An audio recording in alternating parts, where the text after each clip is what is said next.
Bismillahirrahmanirrahim and assalamu alaikum everybody. How are you guys?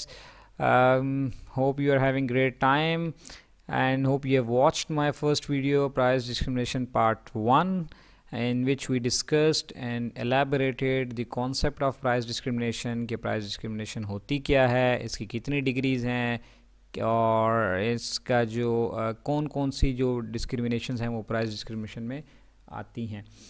आज हम इसमें डिस्कस करेंगे कंडीशंस क्या हैं, किन सूरतों में प्राइस डिस्क्रिमिनेशन हो सकती है। अगर आपने पहली वीडियो नहीं देखी तो काइंडली पहले वो देख लीजिए, उसका लिंक भी आपको नीचे डिस्क्रिप्शन में मिल जाएगा। ठीक है जी। Okay, so today we are going to discuss the conditions for price discrimination. What are the conditions? Last video में हमने बताया था कि प्राइस डिस्क्रिमिनेशन वो होती है कि जब एक ही प्रोडक्ट को आप दो डिफरेंट कस्टमर से डिफरेंट प्राइस चार्ज करते हैं तो उसको हम प्राइस डिस्क्रिमिनेशन कहते हैं। आज हम ये देखेंगे कि जब एक ही मार्केट में या दो डिफरेंट मार्केट में जो प्राइस डिस्क्रिमिनेशन करता है प्रोड्यूसर, उसके लिए नेसेसरी कंडीशंस क्या हैं। तो दो नेसेसरी कंडीशंस हैं। नंबर 1 कहते हैं जी differences in the price elasticity of demand, जिसको मार्केट पावर भी कहते हैं, और दूसरी को कहते हैं जी barriers to prevent consumer switching from one supplier to another, जिसको हम आर्बिट्रेज कहते हैं। अभी हम इसको एक्सप्लेन करते हैं कि what these two are. Let's discuss them one by one. First one, market power. क्या है जी? Differences in the price elasticity of demand between market. Price discrimination अगर करनी है, मींस अगर आपने एक कस्टमर से एक मार्केट में एक प्राइस चार्ज करनी है और दूसरी मार्केट में दूसरी चार्ज करनी है, तो उसके लिए पहली कंडीशन ये है कि दो मार्केट्स के अंदर प्राइस इलास्टिसिटी डिफरेंट होनी चाहिए। अब आपने माइक्रो इकोनॉमिक्स के स्टार्ट में पढ़ा होगा इलास्टिसिटी ऑफ डिमांड में कि प्राइस इलास्टिसिटी ऑफ डिमांड क्या होती है। जल्दी से क्विकली बता देता हूँ, ऐसे आप उसमें जाकर फिर डिटेल में पढ़ लीजिएगा। प्राइस इलास्टिसिटी ऑफ डिमांड में ये है कि जब प्राइस में चेंज आए तो कंज्यूमर कितना रिस्पॉन्स करता है, उतना ही जितना प्राइस में चेंज आया है या उससे ज़्यादा या उससे कम।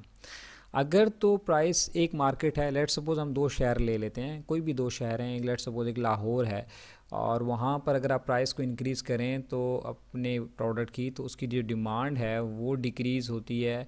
लेट्स सपोज प्राइस आपने इंक्रीज़ की 10% और डिमांड जो है वो डिक्रीज़ हो गई 2% से, तो इसको हम लेस इलास्टिक कहते हैं। और दूसरी मार्केट है इस्लामाबाद की, उसमें आपने प्राइस इंक्रीज़ की 10% से और वहाँ पे डिमांड डिक्रीज़ हो गई 8% से।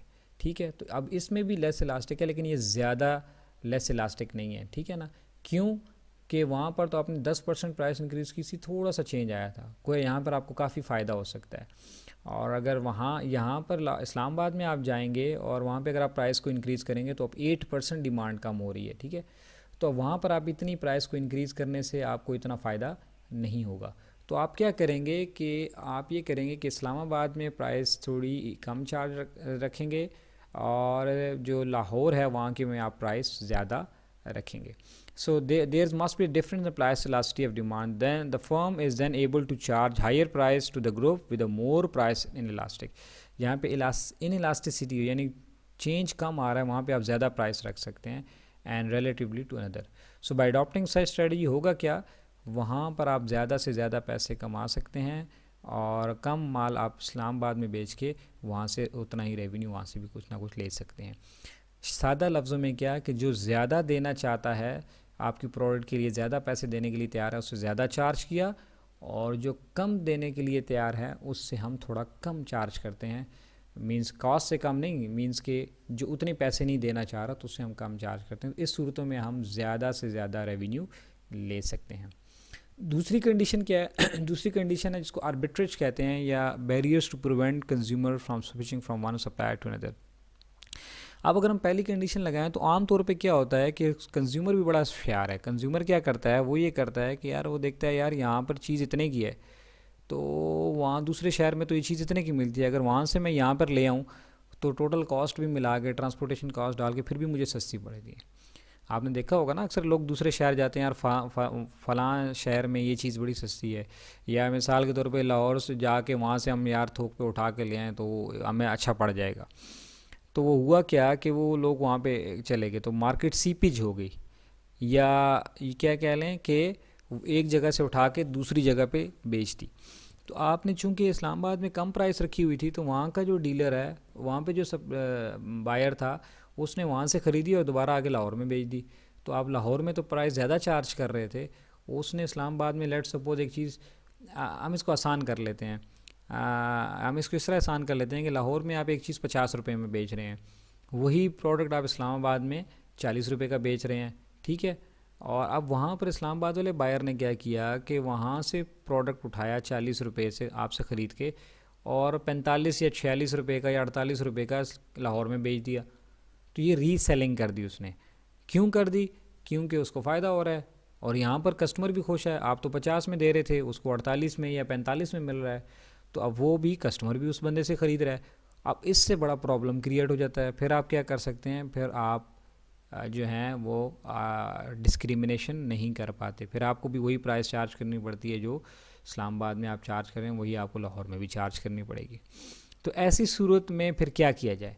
तो इसके लिए फिर सर्टन स्ट्रैटेजीज़ हैं। वो क्या स्ट्रैटेजीज़ हैं वो हम आप बताते हैं। उसमें आप वारंटीज़ हैं, कंट्रेक्चुअल रेमेडीज़ हैं, अडल्ट्रेशन है और लीगल रिस्ट्रिक्शन है। नो लेट्स सी जी क्या है वारंटीज़ में हम क्या करते हैं, हम आप ये कर सकते हैं कि आपने जो प्रोडक्ट इस्लामाबाद के लिए दी है, अगर कोई ऐसा प्रोडक्ट है जैसे मशीन वगैरह या कोई ऐसी चीज़, तो आप ये करते हैं कि इससे कबल के वहाँ से बंदा कोई उठा के आपकी प्रोडक्ट और महंगे इलाके में ले जाए जहाँ आप बेच रहे थे और वहाँ पे वो कम प्राइस पे बेचे। इससे बचने के लिए आप क्या करते हैं कि आप ये बताते हैं जी इस प्रोडक्ट की वारंटी इस्लामाबाद के लिए है, इससे बाहर किसी इलाके में हम इसकी वारंटी एंटरटेन नहीं करेंगे। तो अब अगर कोई बंदा इस्लामाबाद में ख़रीद के लाहौर में या किसी दूसरे शहर में बेचेगा उसको, तो वो वारंटी वहाँ पर नहीं दे सकता, क्योंकि वारंटी तो आपने देनी है, आप कंपनी है, ठीक है। तो इस सूरत में किसी हद तक बचत हो सकती है। So often manufacturer who practice international price discrimination try to prevent arbitrage by avoiding warranties in countries where the goods are not intended to be sold. यहाँ पे इंटरनेशनल एग्जांपल दी गई है कि मिसाल के तौर पे आप एक पाकिस्तान से प्रोडक्ट भेज रहे हैं इंडिया, और पाकिस्तान से प्रोडक्ट जो है वो कहीं दूसरे मुल्क में भी भेज रहे हैं, तो वहाँ पर जो है क्या हो रहा है कि वो रीसेल हो रही है, तो आप कहते हैं जी हम वहाँ पे वारंटी ही नहीं देते, ठीक है।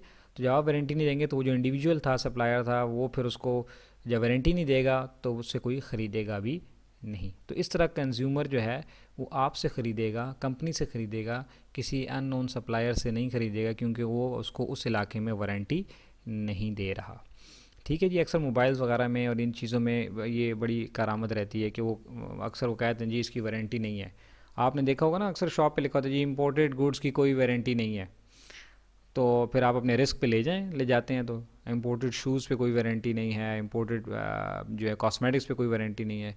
तो जो ओरिजिनल कंपनी से लेंगे तो वो आपको वारंटी भी देगी। वो एक्चुअली ये सीपीज हो रही होती है जिसमें वो कस्टमर को ऑफ़र कर देते हैं, आप कस्टमर ले तो उसकी मर्ज़ी, तो उसमें थोड़ा कस्टमर रिलक्टेंट हो जाता है। फिर दूसरी है जी कंट्रैक्चुअल रेमेडीज़। कंट्रैक्चुअल रेमेडीज़ का ये कि आप जिसको बेच रहे हैं प्रोडक्ट, अगर आप बल्क में बेच रहे हैं तो फिर आप उसके साथ कॉन्ट्रैक्ट कर देते हैं कि जी आप इसको आगे रीसेल नहीं करेंगे, और अगर वो करेगा तो उसके ख़िलाफ़ फिर आप लीगल एक्शन ले सकते हैं। सो टिपिकली क्या करते हैं कंप्यूटर फर्म्स जो होती हैं या दूसरी फर्म्स जो होती हैं, वो क्या करती हैं, स्टूडेंट्स को लेट सपोज डिस्काउंट्स पे बुक दे रही हैं या प्रोफेसर्स को बुक्स या सॉफ्टवेयर डिस्काउंट पे दे रहे हैं, वो प्रोफेसर या टीचर या स्टूडेंट क्या कर रहा है, वो आगे बेच रहा है। यानी मैं स्टूडेंट हूँ और मुझे कंपनी की तरफ से 50% ऑफ मिल रहा है और मैं आगे मार्केट में उसको बेच देता हूँ, तो मैं तो उसको अगर 25% पे भी रख के बेच दूँ तो मुझे भी फ़ायदा हो जाएगा और कस्टमर को भी फ़ायदा हो जाएगा और कस्टमर भी मुझसे लेगा। तो ऐसी सूरत में फिर वो मेरे साथ एग्रीमेंट कर लेंगे, या उस यूनिवर्सिटी के साथ, उस स्टूडेंट्स के साथ, टीचर के साथ एग्रीमेंट करेंगे कि अगर आप हमसे लेंगे तो legally you are bound to use it but not to resell it. तो इस तरह कंपनीज़ के दरमियान जो एग्रीमेंट्स होते हैं फिर वो कॉन्ट्रैक्ट के ज़रिए उनको कंट्रोल करने की कोशिश करते हैं। ये कोई इतना इफेक्टिव नहीं होता, स्पेशली लो लेस डेवलपिंग कंट्रीज़ में कौन इतना कॉन्ट्रैक्ट की पासदारी करता है, लेकिन चलें सम हाउ ये भी एक टेक्निक है किसी हद तक काबू करने के लिए। ये बड़ी मज़ेदार टेक्निक है, ऐसे कहते हैं अडल्ट्रेशन। अडल्ट्रेशन को उर्दू में कहते हैं मिलावट, दो चीज़ों को मिला देना। इसकी एक बड़ी ज़बरदस्त सी मिसाल जो है वो मैंने यहाँ पे दी हुई है, आपकी बुक में भी है। अब क्या करना है कि देखें जी बास केमिकल्स जो हैं वो अब जो हैं वो मिसाल के तौर पे दो डिफरेंट इंडस्ट्रीज़ में इस्तेमाल हो रहे हैं, और एक इंडस्ट्री में बड़ा महंगा बिकता है और दूसरी इंडस्ट्री को हम बड़ा सस्ता दे रहे हैं। यहाँ पे देखिए मिसाल है कि एक कंपनी है और ये केमिकल है, पाउडर है, मिथाइल मेथेक्रेलाइट जो है के नाम से, वो इंडस्ट्री को बेच रहे हैं $0.85 के ऊपर, ठीक है, 1 पाउंड यानी पर आधा किलो जो है इतने में बेच रहे हैं। और जो वही केमिकल इस्तेमाल हो रहा है जो डेंटिस्ट भी इस्तेमाल करते हैं दांतों के इलाज के लिए, वहाँ पर वो उसको 22 रुपीज़ में बेच रहा है, ठीक है। अब वहाँ पे चूँकि डेंटिस्ट इस्तेमाल करते हैं उसको महंगा दे रहा है, और कंपनियाँ उससे कुछ मैन्युफैक्चर करती होंगी, मैन्युफैक्चरिंग में यूज़ करती होंगी, तो वहाँ वो सस्ता ले रहे हैं। अब हुआ क्या कि कंपनी जो है, जो इंडस्ट्रीज़ जो थी, वो जो इनसे ले रही थी केमिकल, उन्होंने क्या किया कि उन्होंने कहा जी 85 पे हमें दें, इतने टन दे दें, और आगे उन्होंने खुद ही जो है वो डेंटिस्ट को भी बेचना शुरू कर दिया। तो डेंटल जो थे उनको 20 रुपये में या 15 रुपये में बेचना शुरू कर दिया, क्योंकि उनको तो सस्ता पड़ रहा था, यानी $1 से भी कम में वो ख़रीद रहे थे कंपनी से। तो हुआ क्या, फिर कंपनी ने इसका हल क्या निकाला? कंपनी ने यह निकाला कि उन्होंने इस केमिकल में कुछ और केमिकल मिक्स कर दिया, जो इंडस्ट्री के लिए तो इस्तेमाल हो सकता है लेकिन दांतों के इलाज के लिए इस्तेमाल नहीं हो सकता। तो अब जिसने इंडस्ट्री के लिए लेना है वो मिलावट वाला केमिकल लेंगे जिसमें कुछ और केमिकल्स डाल दिए।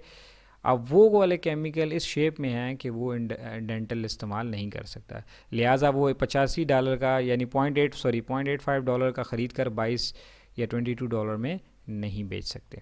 So this is a very good technique, but it's not possible in all the cases. इस तरह के केमिकल्स में तो पॉसिबल है, लेकिन बुक्स हो गए, कंप्यूटर्स हो गए या फर्नीचर वगैरह में ये इतना आसान नहीं है। And the last one is legal restriction. बाज़ औक़ात कंपनीज़ ये भी कर सकती हैं कि वो गवर्नमेंट को कह देती हैं कि जी ये कोई भी रीसेल करे प्रोडक्ट को तो उसके आप अगेंस्ट लॉज बना दें और वो उसको, ताकि रीसेलिंग पॉसिबल ना हो, तो उसके ऊपर भी लिख देते हैं कि this is only for this area. अक्सर अगर आपने देखा हो तो प्रोडक्ट्स के ऊपर लिखा होता है फॉर एक्सपोर्ट पर्पज़ ओनली या फॉर दिस रीजन ओनली। तो फिर वो आगे वहाँ से ख़रीद के कोई आगे दूसरी जगह पे बेचने की कोशिश करेगा तो उसके ख़िलाफ़ लीगल एक्शन लिया जा सकता है। So these were some of the restrictions. आप और भी हैं, बहुत सारी हैं, हमने यहाँ पे 4-5 मेजर डिस्कस कर दी कि ये हैं उन रिस्ट्रिक्शंस, ये वो टेक्निक्स हैं जिनसे हम मार्केट सीपेज को रोक सकते हैं। तो उस सूरत में जब ये रुक जाएंगी तब हम प्राइस डिस्क्रिमिनेशन कर पाएंगे, ताकि कस्टमर जो है वो एक जगह से दूसरी जगह, जो जिसने हमसे प्रोडक्ट ख़रीदी है, वो आगे रीसेल करके हमारे जो डिस्क्रिमिनेशन है उसको ख़राब ना कर दे। So thank you very much जी। थोड़ा सा टेक्निकल था, वीडियो को आराम से दोबारा देखिएगा, इंशाल्लाह आपको समझ में आ जाएगी।